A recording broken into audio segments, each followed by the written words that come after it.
ഒരുപാട് രക്ഷിതാക്കൾ പറയുന്നൊരു വിഷമമാണ്, വളരെ പ്രയാസപ്പെട്ടുകൊണ്ട് കഷ്ടപ്പെട്ട് പോറ്റി വളർത്തിയ ഞങ്ങളുടെ മക്കൾ ഇന്ന് ഞങ്ങൾക്ക് എതിരായി പ്രവർത്തിക്കുകയാണ്, മോശമായ കൂട്ടുകെട്ടുകളിലൂടെ പോവുകയാണ്, ലഹരിക്ക് അടിമപ്പെട്ടുപോയ മക്കൾ വരെയുണ്ട്.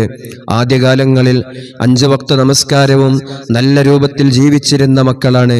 പെട്ടെന്ന് മക്കളുടെ സ്വഭാവത്തിൽ മാറ്റം വന്നു. മാതാപിതാക്കളാകുന്ന ഞങ്ങൾക്കവർ എതിരായി. എന്തു പറഞ്ഞാലും കേൾക്കാത്ത രൂപത്തിലാണ് മക്കളുടെ ഇന്നത്തെ സാഹചര്യം. അല്ലാഹു സുബ്ഹാനഹു വ തആല എല്ലാ മക്കളെയും നന്നാക്കി കൊടുക്കട്ടെ. അതുപോലെ തന്നെ മക്കളുടെ സ്വഭാവം നന്നായി കിട്ടാൻ, ചീത്ത കൂട്ടുകെട്ടുകളിൽ നിന്ന് മക്കൾ മാറി നിൽക്കാൻ വേണ്ടി, 5 വക്ത നമസ്കാരമുള്ള നല്ല സ്വാലിഹീങ്ങളായ മക്കളായി തീരാൻ വേണ്ടി, പ്രത്യേകിച്ച് ഈ സമയം എല്ലാ മക്കളും പരീക്ഷയ്ക്ക് വേണ്ടി ഒരുങ്ങുന്ന സമയമാണ്. ഈ സമയങ്ങളിലൊക്കെ മക്കൾ മറ്റുള്ള ചിന്താഗതിയിലൂടെ നടക്കുമ്പോൾ അത് പരീക്ഷയെയും അതുപോലെ തന്നെ ജീവിതത്തെയും ബാധിക്കും.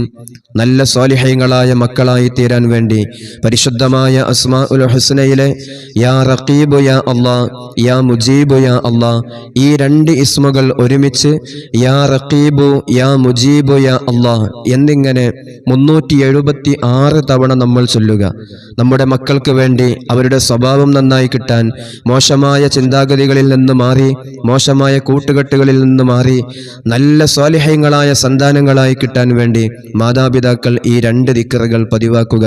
ഇൻഷാ അല്ലാഹ് നമ്മുടെ മക്കൾ 5 വക്ത നമസ്കാരമുള്ള മക്കളായി തീരും. അതുപോലെ തന്നെ പല കുടുംബങ്ങളിലും സമാധാനം നഷ്ടപ്പെട്ടതിൻ്റെ, പ്രയാസങ്ങൾ അനുഭവിക്കുന്നതിൻ്റെ കാരണം കണ്ണേറ് തന്നെയാണ്. കണ്ണേറ് ബാത്യുലാകാനുള്ള ഇസ്മ ഇൻഷാ അല്ലാഹ് നമ്മുടെ മജ്ലിസിലുണ്ട്. ഈ ഇസ്മിനെ നമ്മുടെ വീട്ടിൽ സൂക്ഷിക്കുകയാണെങ്കിൽ ഒരിക്കലും കണ്ണേറ് നമ്മെ ബാധിക്കുകയില്ല. ബാധിച്ചുപോയ എല്ലാ കണ്ണേറുകളും ബാത്യുലായി തീരുകയും ചെയ്യും.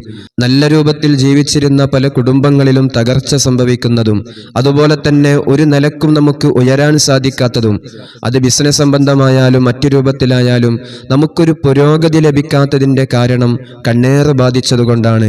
ഇൻഷാ അല്ലാഹ് ഈ ഇസ്മിനെ സൂക്ഷിക്കുന്ന വീടുകളിൽ കണ്ണേറ് നിലനിൽക്കുകയില്ല.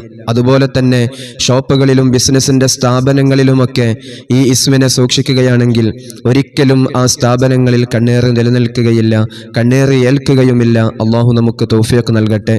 എല്ലാ കണ്ണേറുകളും അള്ളാഹു ബാത്തിലാക്കി തരട്ടെ. അസ്സലാമു അലൈക്കും വറഹ്മത്തുള്ളാഹി വബറകാതുഹു.